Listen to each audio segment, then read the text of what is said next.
I realised that you love to spend. I was very much frugal, save. So I did not know how to budget at all. It was a real clash of how we wanted to go about things. Hi guys, welcome back to The Loudest. And today's episode, we're actually going to talk about how we manage our finances together as a couple. When we started, we were from different ends of the spectrum. I would say that I was very, very frugal and I did not want to spend any money. I did budget a little bit, and then you moved in, and it'd be fair to say that there was no budget. No budget. So when you came in and you had all your clothes come in, a lot of them had tags on them, and I realised that you love to spend. You're a spender. Yes, so we came from two different cultures in terms of how we manage finances, whereas I grew up thinking that life is too short and life is meant to be enjoyed, and that we work hard to actually spend. And that was my mentality before I met you. And I was very much frugal, save, but I never wanted to spend any money, and I felt so guilty around spending it. So there was a real clash of how we wanted to go about things. So when we first sat down, you saw that I had a budget and there was no budget for you. No, so I did not know how to budget at all. I only knew how to budget in terms of, for groceries, but I did not know how to actually, that there is a system, at least for Cal, that there are different buckets of savings. Whereas for me, there's just one bucket of, this is how much I'm going to earn and spend, and this is just a tiny amount for me to save. Yeah. So we moved into the house initially together. We just started up as a couple, and we eventually started combining our finances. Both of us were on not much money at that time, and it felt like we really we could go out maybe once a month for a bit of food, but we were very, very tight with our money, and it was hard.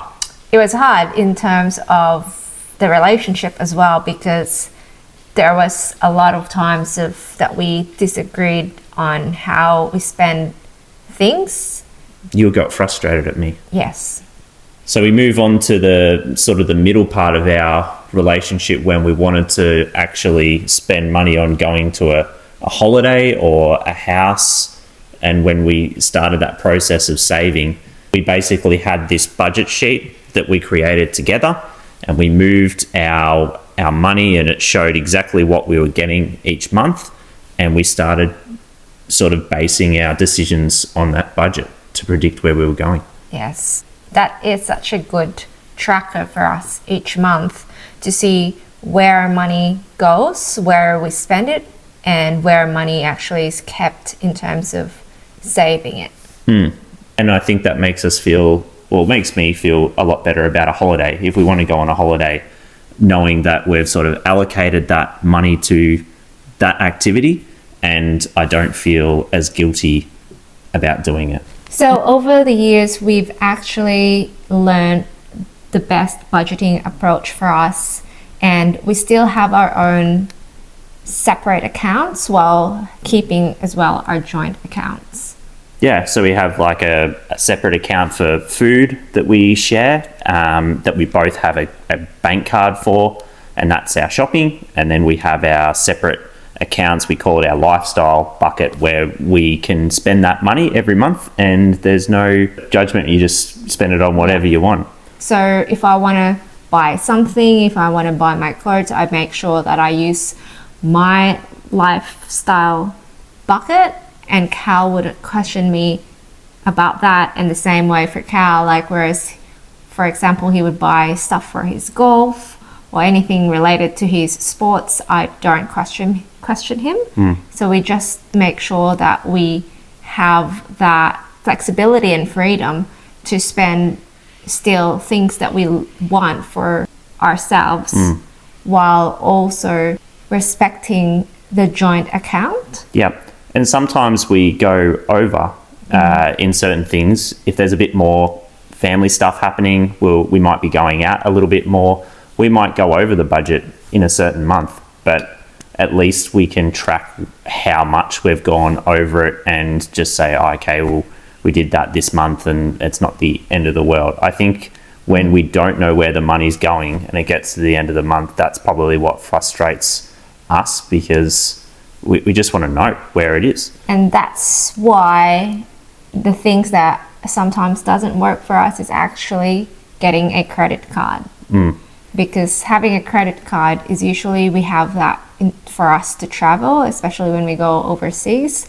We use that card and it earns points with a frequent flyer. And sometimes we use that credit card as well to pay for our groceries, because again, that adds points to our frequent flyer.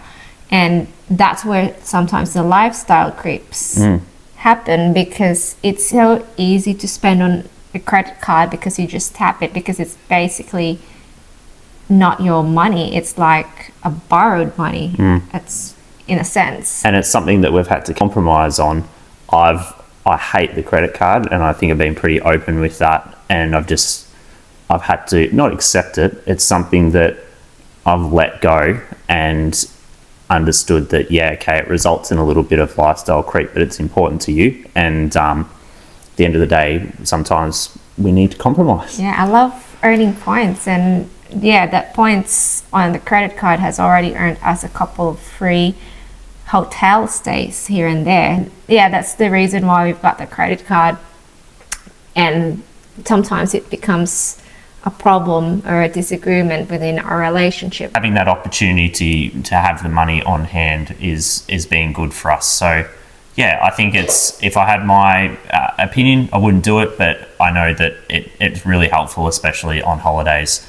And we're still disciplined with money in the sense that we make sure that we cook our lunches every Sunday for the week, so we're not spending a whole lot of excess money during the week. And that's where actually when I talk about where we save is through meal prepping. That's why every Sunday I love to meal prep our lunches for the week ahead, because buying lunches out in the office costs a lot of money. It will cost you at least $15 to $20 for a meal, whereas if we actually meal prep, it costs about $5 per meal, or even less sometimes, it depends.